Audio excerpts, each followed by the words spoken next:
Hi, it's Peter here. So I'm Peter Vesterbacka, and super happy to be here. Of course, online, and maybe next year we can meet face to face. But I think this is also a fantastic example of how we can use technology, and all of us have gotten very used to this during this COVID crisis. But yeah, so I've always been an entrepreneur, pretty much like all my life.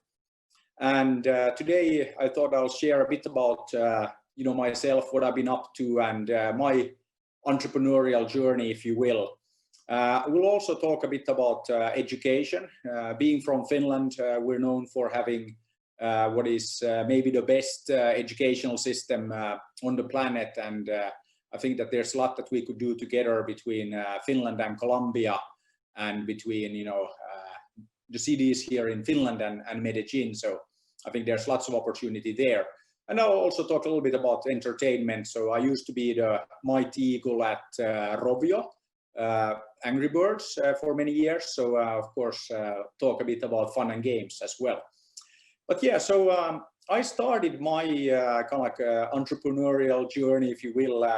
Always proud to say that I started at the first startup.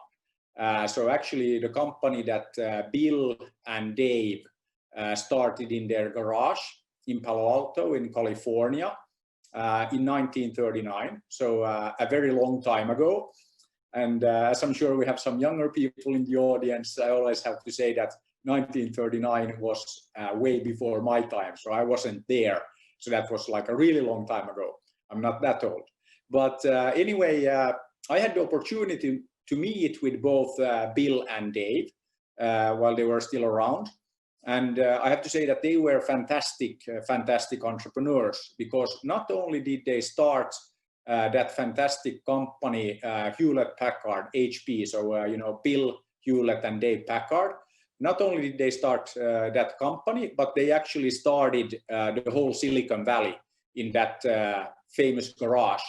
And if you have your way, to Palo Alto in California, I really encourage you to go and check out that garage. It's actually the first historical landmark of Silicon Valley. So it's the birthplace of Silicon Valley. And yeah, so as I said, had the chance to meet with Bill and Dave, and it's really amazing what they started, because they started like this whole thing that all of us in the technology industry, the IT industry, that is huge inspiration and kind of like a role model for all of us. But it's also good to see that it started with very kind of like modest beginnings. And it's also a good reminder that many of these things, including the Silicon Valley, didn't get started yesterday. And it wasn't started by what I would call the newcomers. It wasn't started by Google, Facebook, Twitter, Apple, you name it. But actually it was started by Bill and Dave when they started HP all the way back in 1939. And I started my career working for HP, so I know my way around Silicon Valley, been there more times than I can count. And then when I was there, I was then also running a program called the HP Bazaar. So it was a program that we started that was there to make it easier for startups, for new companies to work with HP, which was already back then a very big corporation, tens of thousands, and nowadays hundreds of thousands people working for that company. And then while I was there, and I was actually working here in Helsinki in Finland, and then in 2003 I organized a game making competition. So this was a competition to make the best possible mobile multiplayer game. And the reason for multiplayer was that we on the HP side, we were selling all of these servers, this boring infrastructure to power all these cool new services. And then 2003, that was also back in the day when our friends at Nokia, so another great Finnish company, they were still making phones. And I think many of us grew up and remember, those Nokia phones back in the day. So this was many years before, the iPhone, before Android, before the devices that all of us carry in our pockets today. So in 2003, organized this game making competition, and then 3 young guys, Niklas, Kim, and Jarno, they were studying at Aalto University here in Finland, and they took part in this competition. And actually, they more than took part; they actually won this competition. So they created a game called King of the Cabbage World. And that game never came out under that name, so don't worry if you never heard about it. But anyway, that game won this competition. And then after the competition, then the guys came to me because I was the organizer, I was on the jury, and then they asked me that, Peter, we now won this competition, we're students here at Aalto, like, what do you think that we should do? And I had the same advice to them as I have to kind of like all of you, no matter if you are young or old. I think that, you should always do what you love to do. And it was very clear that Niklas, Kim, and Jarno, they were all into playing games, but also they really loved making games. So I suggested them that, like, why don't you start a company to do what you love to do? And they did. So they started Rovio in 2003.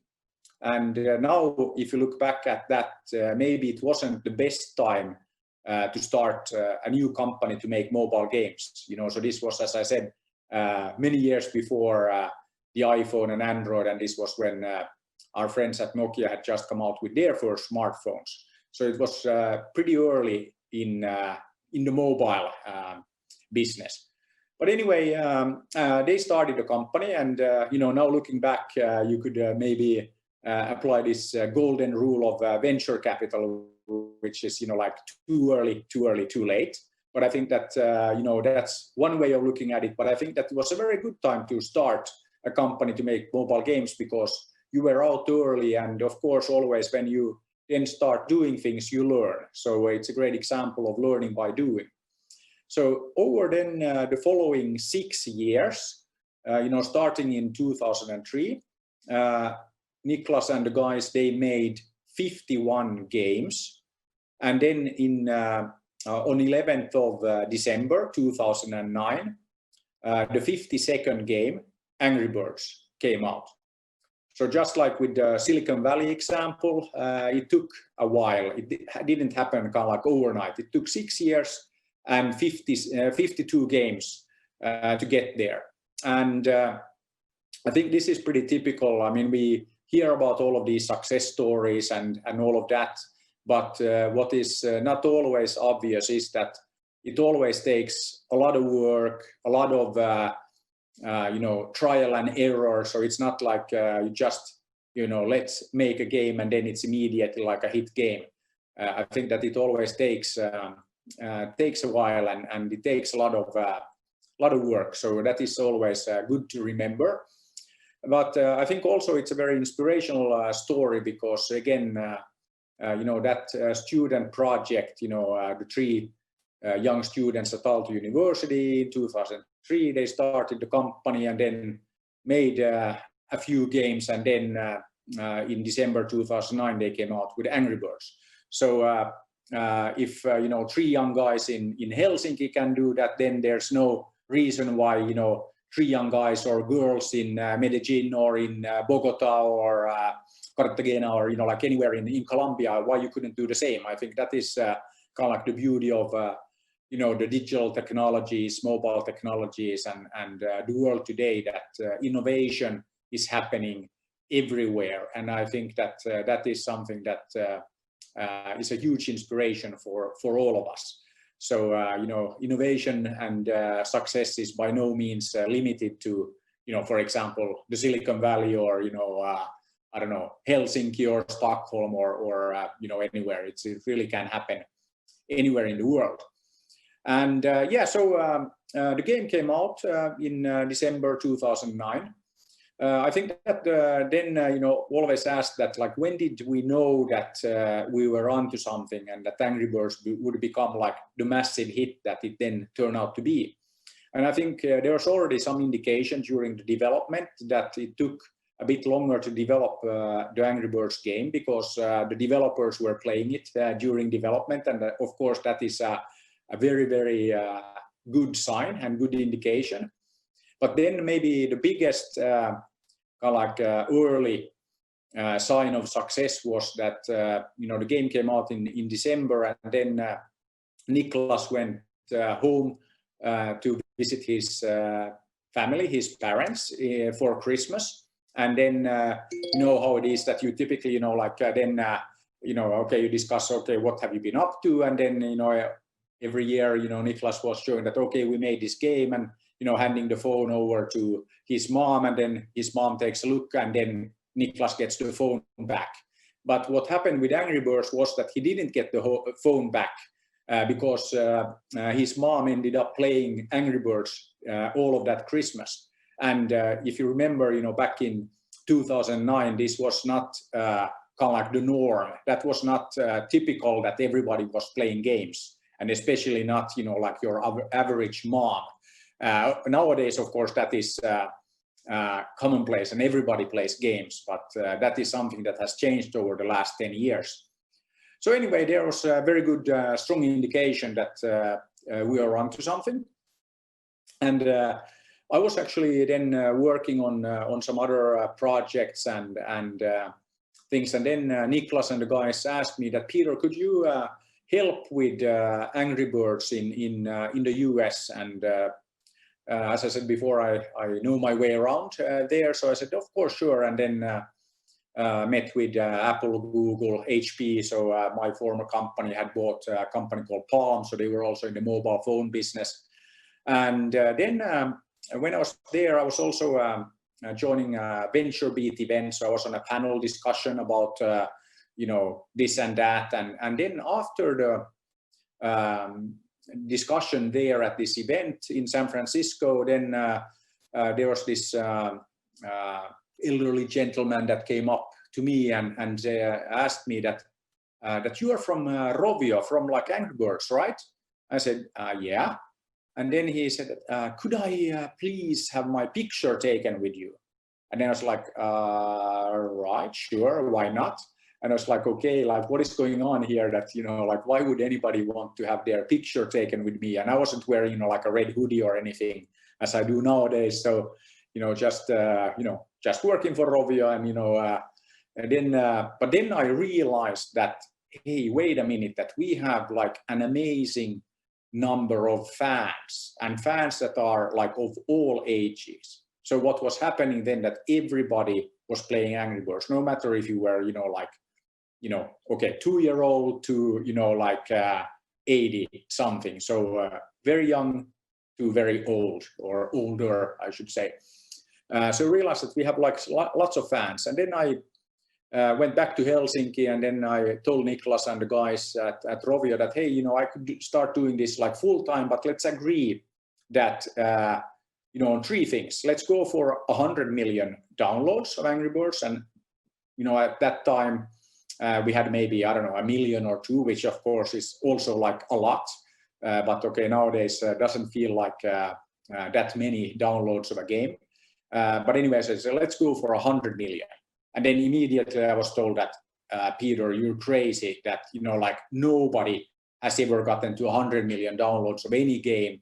I mean, not even Tetris, which was one of the most popular games of all time. And back then, Tetris had been around for 20 years. Okay, now it's already 30 years. So games, keep going forever. I think Tetris and Angry Birds are great examples of that.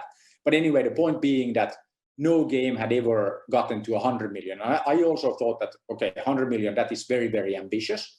And I'm a big believer in setting ambitious goals. Then I also said, okay, let's not sell the company immediately when, somebody comes knocking on the door and offering a bit of money, wanting to buy the company, because that always happens when you're successful, that then bigger companies want to buy the success. So we agreed on that. And then I also said that, okay, and let's go for $1 billion in valuation. And then, of course, they already thought that I was totally crazy, if not even like completely insane, that, hey, like it's impossible. And then what happened was that over the first 12 months of Angry Birds, we saw 50 million downloads, so a lot. And then Christmas 2010 happened, and everybody got new iPhones, new Androids. And you know how it is when you get a new phone, you go to the App Store. What is number one? Oh, it's this Redbird. Let's check it out. And then we added 25 million downloads over Christmas that year. And then in March 2011, we hit what was supposed to be impossible, 100 million downloads. And then, you know, typical Finnish fashion, we, you know, ordered a few bottles of champagne from the kitchen, and then we had a glass of champagne, and then, okay, great, and then back to work. So, you know, like no big deal. And I think this is also very important for any entrepreneur that, you know, yes, you know, that was a good start, but of course we were hungry for more. So back to work and let's do more. But I think that this was a very important moment because everybody had thought that, you know, 100 million, it's impossible. And when we then made that impossible thing, you know, happen, and we made that not impossible, but we made it reality, we made it possible. Then I always say that then after that, it actually became very easy. Because what had happened in the meanwhile was that when Angry Birds came out, there were 12 people working at Rovio, and then we grew the company to 850 people. And of course, that's a lot of new people, but it also meant that most of the new people were not there when the breakthrough, when the success happened. So then when you asked, you know, some of the new Rovio people that, you know, what do you do at the company? What do you do at Rovio? And then they always answered, oh, you know, we make games, and then 100 million downloads happen. So, you know, like new game, 100 million, new game, 100 million. That's what we do. So from their perspective, you know, very easy. You just make games and then, you know, 100 million downloads happen. Of course, it's not easy to make that happen, but it's easy if you know what you are doing. So at Rovio, we learned how to make great games. I mean, there was the 51 games, 50-second game Angry Birds, but we also learned over time, like, how do you make that 100 million downloads? How do you make it happen? And so from the newcomer's perspective, you know, that was perfectly normal. That's what we do every day. We make new games and then 100 million downloads happen. So then when I'm asked that, how did you make, you know, the success of Angry Birds happen? Then I always say that, you know, it was very easy because we are from Finland and everybody here knows how to walk on water. And it's like, what do you mean? Like walking on water, isn't that like, you know, impossible? And you remember, I was also told that 100 million downloads was impossible.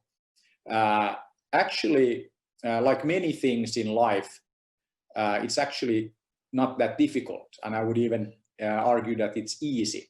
And it's easy when you know what you are doing, when you learn how to do it. And I always say that there are very, very few things in life that actually are impossible.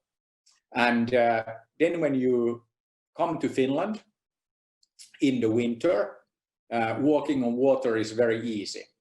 Because as you might know, it can get pretty cold here, meaning that the water is frozen. And when the water is frozen, obviously not so difficult to walk on water. And this is, again, true for many things in life, that first, you know, you think it's impossible.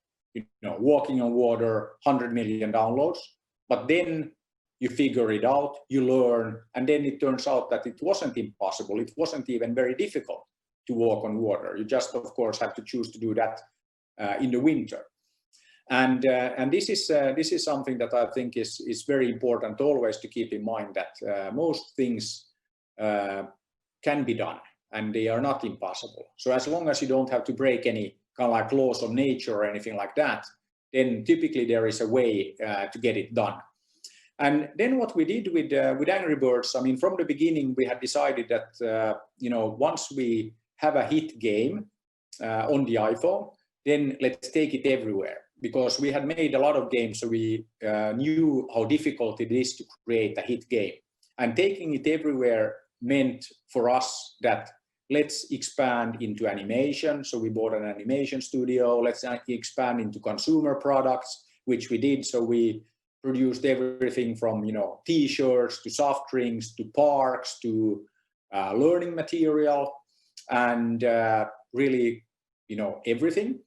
And in fact, we then made Angry Birds the fastest growing consumer brand ever. So in 2012, 2 years after Angry Birds came out, we were already in the top 10 of all licensed brands in entertainment globally. So when you looked at the top 10 list, you had 7 brands from Disney. So, Mickey and Friends, you had Toy Story, Star Wars, Marvel, all the Disney brands, and many of them have been around since forever. I mean, Mickey Mouse since 1928, Star Wars since 1977, and so on. And then 7 Disney brands on that top 10 list, and also Hello Kitty. So this 40-some years old cat character by Sanrio from Japan. And then you also had Peanuts, so Snoopy, that has been around since like 1950s. And then you had Angry Birds that have been around for 2 years. So we were the fastest growing consumer brand ever. And I always then like to say that, of course, besides being able to walk on water, in Finland, we're also known for being the best marketeers on the planet. So of course, the marketing had something to do with it as well. So it's not enough to have just like a great game, great characters, but you also have to combine that with great marketing. And I think that that is true for pretty much any business, not only in games, that it's not good enough to get one thing right. You have to get everything right. And that's something that I think that we were very fortunate to get, if not absolutely everything right. We got many, many things right when it comes to Angry Birds. And then we actually started really focusing on the brand, and we expanded that into all areas. We made it available on all screens, and then we also got a lot of people telling us that, hey, you guys at Rovio, that you should focus on games. You are a games company. That that it's very bad to kind of like be all over the place. And then I always answer that, hey, actually we are very, very focused, but we are focused on providing Angry Birds branded experiences in all forms and shapes to our fans. And I think that this is very important, that we were focused on the brand, not just on games. Of course, games very, very important in building the brand of Angry Birds. I mean, we managed to make Angry Birds very well known. 93% of everybody in China knows the brand. 91% of everybody in India knows the brand. 9 out of 10 people on the planet knows the brand. And I think that this is pretty cool, considering that it all started as a student project by Niklas, Kim and Jarno all the way back in 2003. So again, an example of the fact that actually you can do pretty much anything if you set your mind to it. So not too bad for like a student project originating at Aalto University here in Finland. So again, Angry Birds became the fastest growing consumer brand, and yeah, even to this day, I think that there's like 9 out of 10 people on the planet know the brand. And also, if you look at the original goal that, okay, let's get to 100 million downloads. If you look at Angry Birds today, it's over 4 billion downloads. So that is like a mind-blowing number. It's hard to even comprehend, billions. But then, of course, there are other games nowadays that have done even better and even more downloads. So I think that that is also like a great example of the fact that there will always then be role models, and then there are others who look at those role models and then they do even better. And I think we have a great example here in Finland, of success leading to more success. So then Ilkka and his team at Supercell that they started in, I think it was 2010. They actually then looked at Rovio and Angry Birds, And then they said, okay, if the guys at Rovio can do that, we can as well. And actually what they ended up doing was something even bigger. So Supercell then went out to create very successful games, Heyday, Clash of Clans, Clash Royale. And if you have been following the games industry, they were then majority share of Supercell was acquired by Tencent out of Shenzhen, China for $10 billion. So it became the first, not unicorn, but decacorn here in Europe. So very, very successful. And I think that this is something that, of course, we're super happy to see that there is success leading to more success. And now if you look at the Finnish ecosystem here, there are a lot of very, very successful games companies. In fact, I think Finland with only 5.5 million people, so we're not a very big nation, but we were responsible for about 6% of the global mobile games business. So I think that's a pretty good start for just like 5 million people. But one thing then, if we look at this, and actually, yeah, then share that then in 2016 we then got the first Angry Birds movie out, and we made that #1 in 52 countries. So it was #1 in the US, in China. Pretty sure that it was #1 in Colombia. I haven't checked, but I would guess that we did okay there as well. #1 in Finland, pretty much everywhere.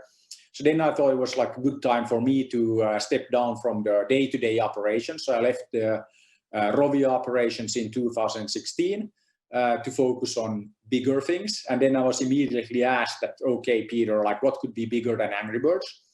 And then I said, okay, one thing that I think could be like, and is actually much bigger, is education. And if you look at the global education business, it's actually, I think, 6.3 trillion, so not billion, but trillion dollars. So it's the second largest business after the food business globally. And then if I look at the education here in Finland, we have very short school days, not a lot of homework, fantastic results. So I think that we could make the global education much more efficient and especially much more fun. So then I started looking at what we could do. We had already started this fun learning activity at Rovio. So then all things considered, thinking that, okay, we could make this more efficient. So why don't we go for reducing the global education business to half? So let's say 3 trillion. And then as we are modest Finnish people, okay, let's go for 10% market share. And if you do the math, it's still like 300 billion, which is like massive opportunity. So that's something that I'm working on currently, looking at how we can transform education globally. And I was actually asked at Slush in Shanghai, so I'll talk a bit more about Slush in a bit, but it's a big startup movement. I was asked that, hey, Peter, but what if you end up making only 1 billion, and not 300 billion? Then I said that, okay, actually that would be a huge disappointment, because it's not so much, or actually it's not about the money, that is only like a metric. But if we would only, end up making 1 billion, like in the area of education. And now when I say we, me and my friends, so a few companies that I either started, invested in, I'm advising.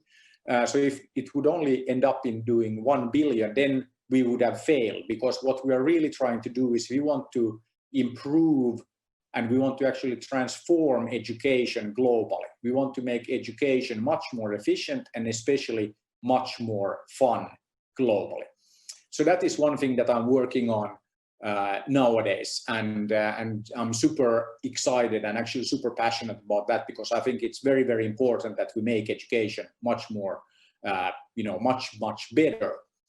And being from Finland, we see that importance of education like every day. I think that there is a reason why we have seen a constant stream of innovation, coming out of Finland, our part of the world, even though we don't have, a huge population. I mean, there's only 5.5 million of us here in Finland, but we created things like Linux, MySQL, IRC, Nokia, Angry Birds, Supercell, many success stories. So it's not too bad for such a small nation. But I think that the reason, or one important reason, is that we have fantastic education at the foundation. But then I think that is not enough. And as I said in the beginning, I will talk about the triple E, or the 3 E's, education, entrepreneurship, and entertainment. So if you have fantastic education, it doesn't matter if you don't do something with that education. And in 2007, so before Angry Birds, I was actually giving a talk to about 600 students at Aalto University. So it's one of the best universities here in Finland. So I was giving a talk to the students about entrepreneurship, about startups, and kind of like, again, my entrepreneurial journey, sharing some experiences. And during my talk, I asked the 600 students that, how many of you have thought about starting a company or joining a startup, once you graduate, or even before you graduate? That is fine as well. And in 2007, so that's a bit over 10 years ago, out of the 600 students, only 3 raised their hand. So 3 out of 600 said that they were thinking about starting a company or joining a startup. And of course, this is complete disaster, because that means that all the students were much more focused on going to work for Nokia, Kone, Wärtsilä, one of the big like corporations here in Finland, or even the government. And I mean, there's nothing wrong with going to work for a big company. As I mentioned, I worked for a big corporation when I started my career, so that is fine. But it also meant that all of the students were focused on maintaining the status quo, working for one of the existing big players. And while that is fine, we also need the people that will challenge the status quo, will start new companies, will start the disruption and building great new things like Angry Birds and Linux and MySQL and some of these things that we have seen happen here in Finland. And so we had to do something about this. So we needed to get more people excited about creating new things and starting companies and creating new innovation. So we started something called Slush together with a few friends. And we organized the first Slush event in 2008 in November. And the idea was to share with the young people, with the students, why it's important to think about, being an entrepreneur and having an entrepreneurial mindset. So we started Slush as an event in 2008, invited Risto Siilasmaa, the founder of F-Secure, later the chairman of Nokia, then Ilkka Paananen, who at the time was running a company called Digital Chocolate, but he later became the founder of Supercell, so now everybody knows Ilkka because of that. We had Monty Videnius, who founded MySQL. We had Sampo Karjalainen, who started a company called Sulake, of Habbo Hotel fame. And then we had Ilja Lauds, who started a company called GetJar in Vilnius, Lithuania. And then I invited Matt Marshall, the founder of VentureBeat, so this startup blog or startup news media in Silicon Valley.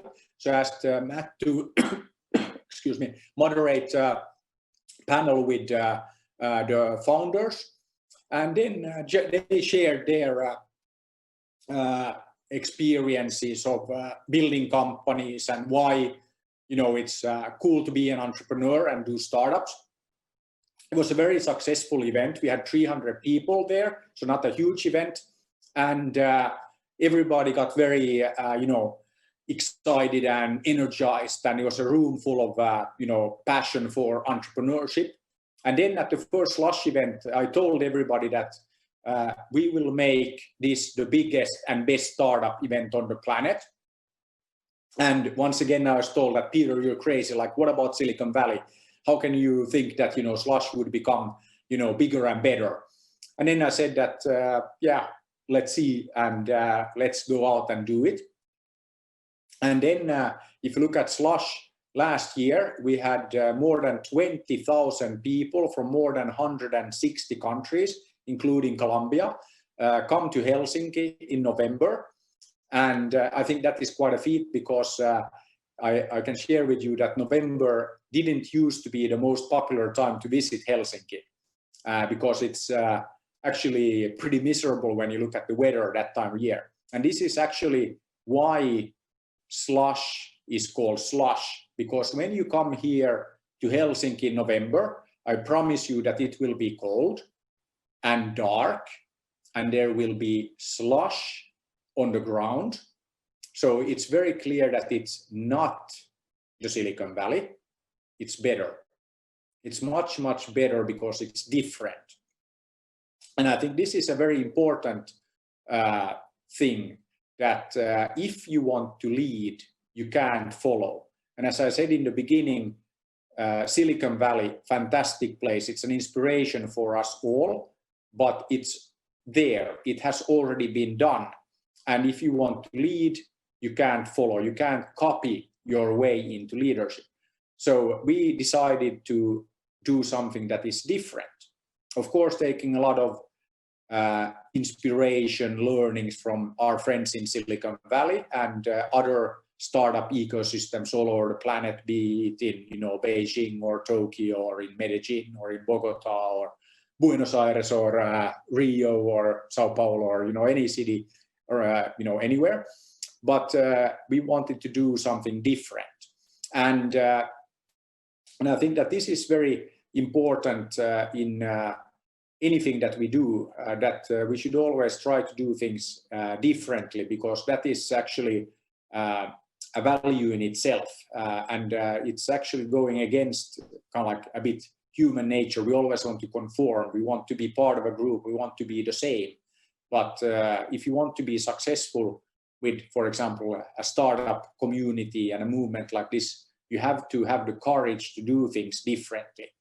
And if you look around the world, I have been to tens or probably hundreds of what I would call wannabe Silicon Valley events. So you go to Beijing, and they will tell you that Beijing wants to be the Silicon Valley of China. Following day you go to Hangzhou, and there they will tell you that Hangzhou will be the Silicon Valley of China because Alibaba is there, and many successful companies are there. And then you go to Tokyo, and they will tell you that Tokyo wants to be the Silicon Valley of Asia. Everybody wants to be Silicon Valley of this, Silicon Valley of that.